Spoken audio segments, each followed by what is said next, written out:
Hello, Georgetown. I'm Beverly Enos, and this is Spotlight Georgetown. You can find us Fridays, Saturdays, and Sundays at 8 a.m. and 8 p.m. Sometimes you'll find us at other times, but that's our standard.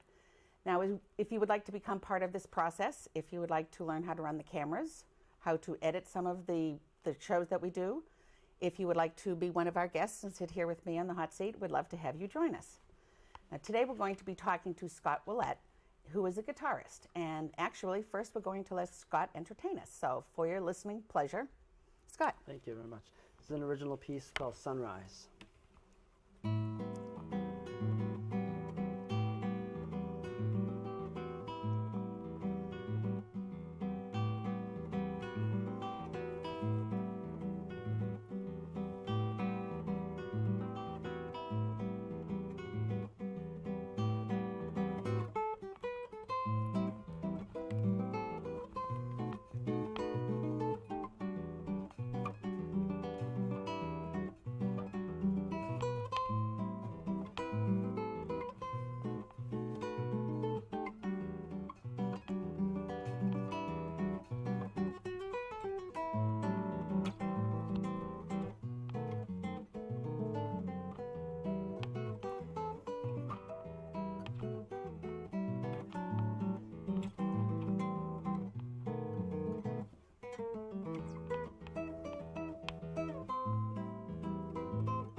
Thank you so much. That was wonderful. Now, what the name of that again was? That was called Sunrise.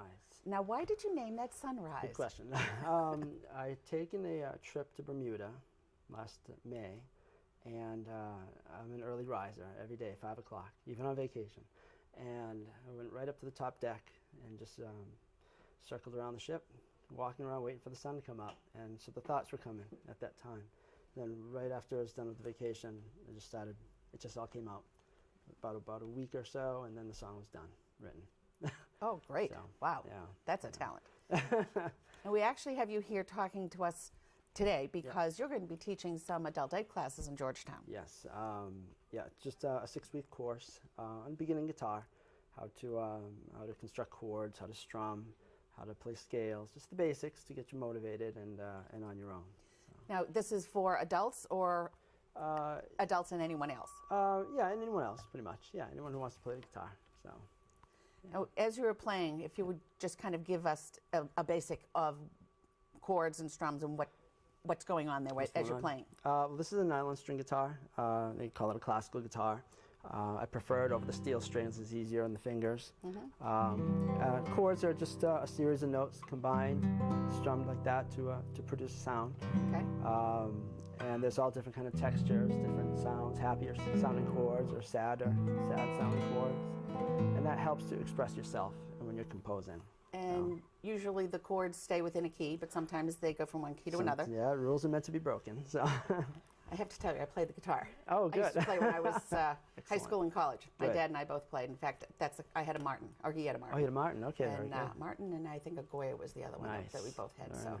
Very but nice. that's the type back in the days of folk music. Yes. So Yes. that's what we played. Excellent. Which Good is why for I you. love watching someone that actually can make the chords just hum like that. And Thank you. Awesome. it was wonderful. Great. Thanks. You were from Georgetown. Yep. Or you graduated from here. Yes, I did. Yep. And then went on to do what? I went to Berkeley to study for a year to get some professional advice because I had been taught myself guitar since I was little, and just wanted to make sure I had a professional edge. I wanted to make sure I wasn't doing anything wrong. So before I pursued a career in music, I went to Berkeley and had them make sure to tell me I was doing it all right. So. And what you do is totally guitar. You don't have another job or Not right now. something Working on else that. to pay the bills? Yeah, working on that one. But for the past couple of years, I've been doing this for a living. You said you taught yourself how to play. What inspired you to just pick up a guitar and do this? And how old were you? I remember being 5, and just remember hearing the sounds of the guitar. My mom would play in the kitchen, and the sounds of the low notes resonated in the house. I gravitated towards the sound, and so I would just sit there on the phone and listen to her play. And there wasn't much to do back then. I mean, it's mid-70s or so. It was just I had some books and some models and some drawing paper. So when that guitar started, when I heard my mom play, that was it. It was more inspiring. So you picked up her guitar. It was big. Yeah. For a 5-year-old, it would have been. Yeah. Did they make guitars smaller for children? I don't remember them being very popular back then. They do now. Oh, they do now? Oh yeah, the half scale's about they're about that big, and then the 3/4 about there, and then the full size. All right. I've seen that with violins for children, but I Right. didn't know if they did that with They do with guitars guitars. Yeah, I play So all the 3. kids- You play all 3 sizes? Yeah. Really? Yeah. Different tones or notes? Yes. Or Yes, different tone. Sometimes it's comfortable playing a real small guitar. If you're just hanging around the couch, you don't want to bring out the Yeah. big guns. You just bring out a little one to play. Well, even for a guitar like that, that's not a really large guitar. A lot of what I used to call folk guitars or acoustical guitars are larger. Right, yeah. The steel strings have a much larger body and design, don't necessarily have a cutaway all the time. Guitars like Joni Mitchell would play, Yeah. big fat acoustic guitar. But whereas a nylon string, it's more of a gentler sound. They don't need as much mass. And it is easier on the fingers, It is. much, especially the chord hand. And I always suggest students to start off with a nylon string. It's a good introduction to guitar where you don't have the labor of the Yeah. steel string.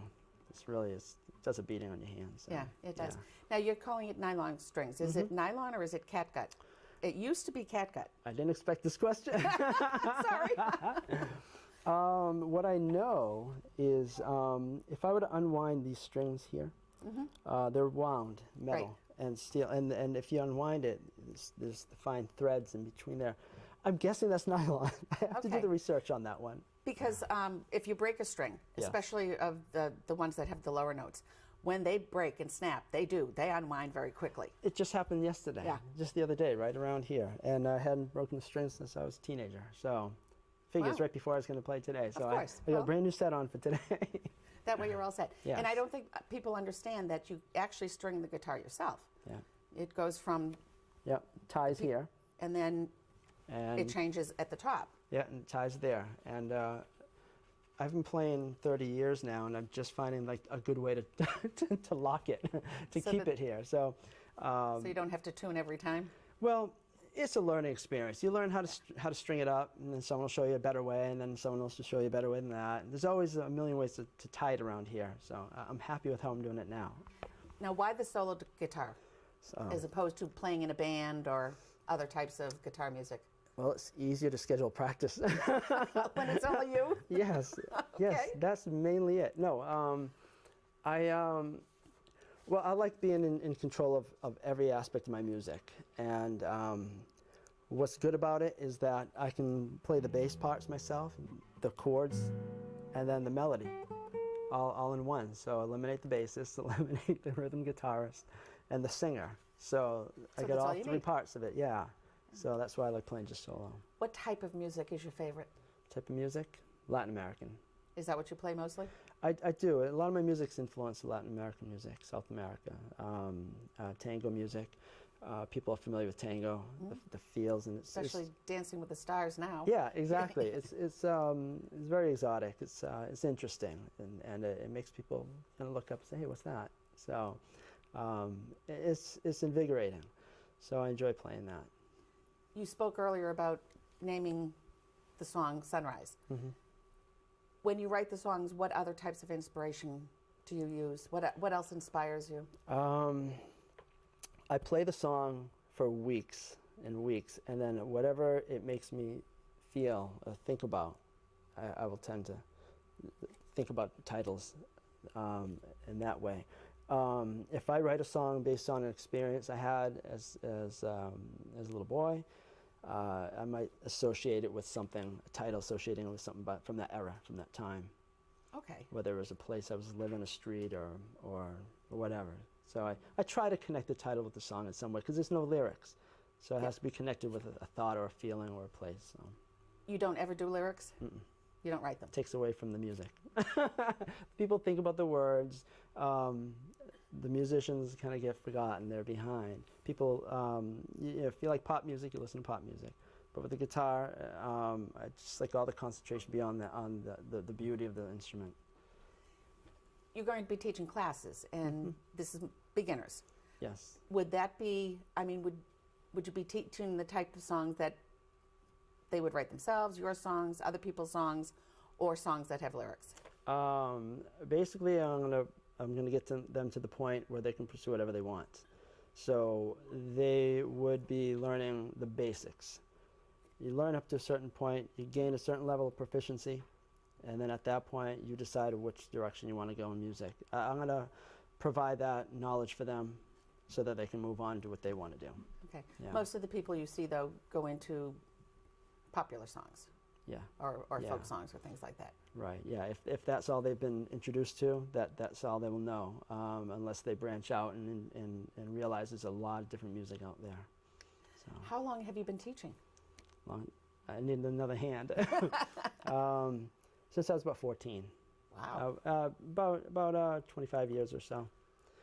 Started teaching a young teenager because I had already been playing since I was 5, so I gained enough knowledge to be able to share it now with people. So. Did you play in a band or anything like that when you were in school? Did you play any other instruments, actually? You know, I didn't. I didn't play in any bands until I was about 14, 15. I was jealous because my brother had a rock band, and I wanted to be in his band and play for the school and all that. But when I was 14, some older adults recruited me to play at like bars and clubs. So I didn't need the rock band at that point. So I played folk music all around the area, mostly clubs and bars. So I did have a band on the side, but pursuing solo guitar also. This is your love, the This solo is what guitar. I do. Mm-hmm. What made you start teaching? It's a funny story. It was about 8th grade or 9th grade, and Here in Georgetown. yes, in Okay. Georgetown, and I took algebra. I was taking algebra, and I got an F. And the teacher would just tell us to do page 25, 1 through 10, done, and that's how he taught. So I got an F, and then he got let go, I guess. We got another teacher in, and she was a little bit more. Wanted to make sure you learn it, so she spent time with you and gave illustrations, and then I got up to a C. And then another teacher finally was permanent. He was a sax player, actually, a young guy. And he invited me up to the room for iced tea and lunch, and we talked music and talked algebra. And he was even more of an illustrator, and that's what I needed, was illustration. I needed to see things in a different way. And I got an A, so I climbed right up the ladder. And so that inspired me to want to do that for guitar. I noticed that a lot of people are having trouble with guitar. I said, well, I'm going to do the same thing. I'm going to be an illustrator. I'm going to talk to people and find out why they're not learning, and really help people to learn when they're having a hard time learning. So mostly from school, from that incident there. So the better the teacher, the more you wanted to work for that teacher, and the more you understood. Yeah. That's a common experience. My daughter is a school teacher because of that. She had very good.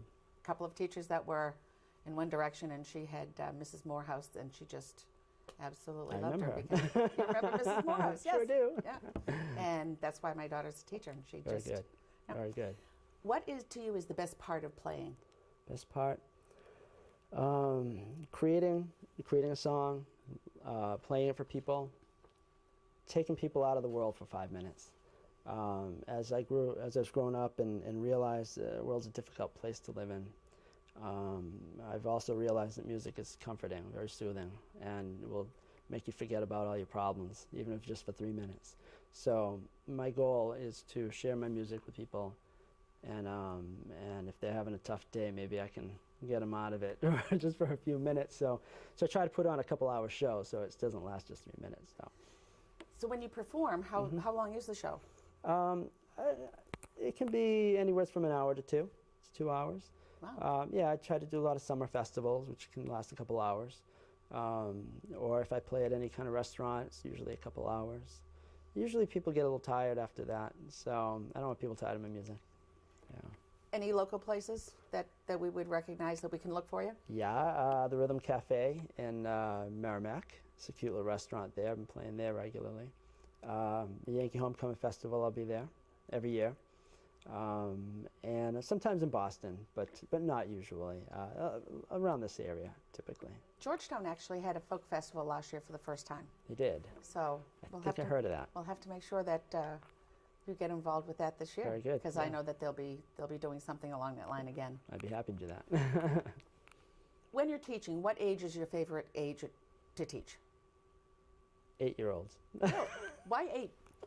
That was a joke. No, I mean, actually, do you like teaching little kids or older kids or adults? You know, I do love teaching college level. But on the other hand, I want people who are as young as 8 or 9 to get a good head start on the guitar. So I will take anyone, any age, just to make sure that they're learning the right way and they have a good experience so they don't just quit and say, I'm done. So I'll take any age. Yeah. Do you expect to be playing and teaching for the rest of your life? Yes. Yes. My role model was Andreas Segovia, which was the world-famous classical guitarist. He lived to be, I think, 92, and he died in 86. And he is the one who paved the way for solo guitar. He before solo guitar, it's a campfire instrument. It's just strumming and playing folk songs. But he established it as a concert instrument, and he lived to be in his 90s doing it. So I got to see him right before he died. So he was a big inspiration for me. Any other inspirations? Your mom? My mom. Well, she exactly. played the guitar, so obviously Yes. she was your start. Exactly. Yes, my mom first off. Believe it or not, though, there are some pop musicians, Peter Gabriel, Sinead O'Connor, who write some unbelievable music. So whatever music I listen to, if it moves me in a way, it could be anything, and I will be inspired in some way. And when you write your music, the music comes first, and the title comes second. Yes. Generally. Always. Always. Do you hear it in your head ahead of time, or this always amazes me, people that can just think up things like this. Yeah. But where does it come from? Well, years of studying the instrument, and when you know how chords function with one another, when you hear sounds and you study intervals, how 2 notes will sound like this as opposed to that. There's movement. There's movement in music, and sometimes it moves in a positive direction, sometimes in a not so positive. When you hear some dissonance, and some sounds are more pleasing than others. So I usually start off with a chord and maybe just a few, could be anything, just something random like that. And then I'll hear something in my head that might... Then it goes. Yeah. Okay. So it's not that you hear a whole song when you get started. Hardly. And a lot of it is the knowledge of the instrument and the knowledge of what you're doing. Right. And you just trial and error, experiment. And usually one little idea will spark a whole song. Just the idea will just flow. Sometimes it'll write itself in a couple minutes. Sometimes it'll take months. When you were in school, did you have any formal training with music? You know, how to write notes or other than... In high school? Yeah, in high school. No, I just taught myself how to read. I didn't know how to read music at all. I hated music class. I would fake I was sick to get out of it. And here you are a professional. Yeah, it's so funny.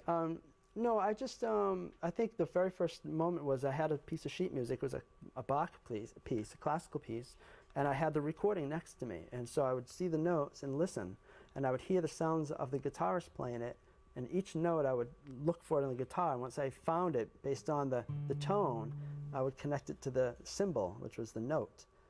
And there's this triangle thing happening. So it was time consuming.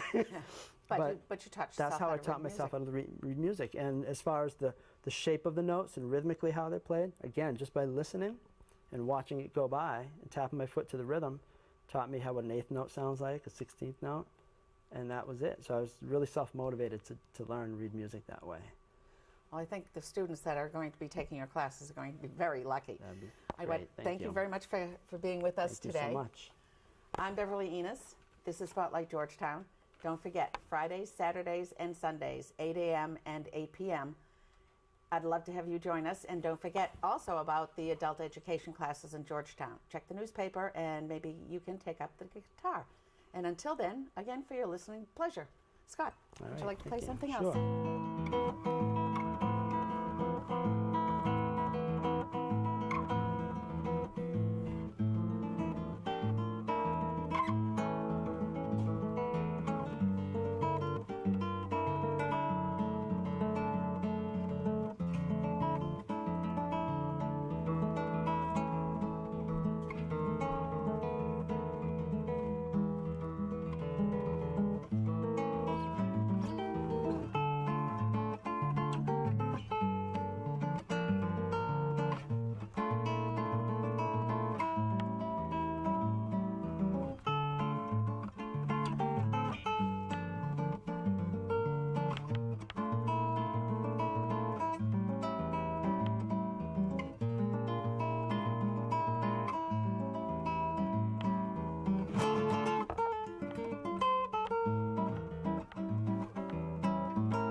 Thank you.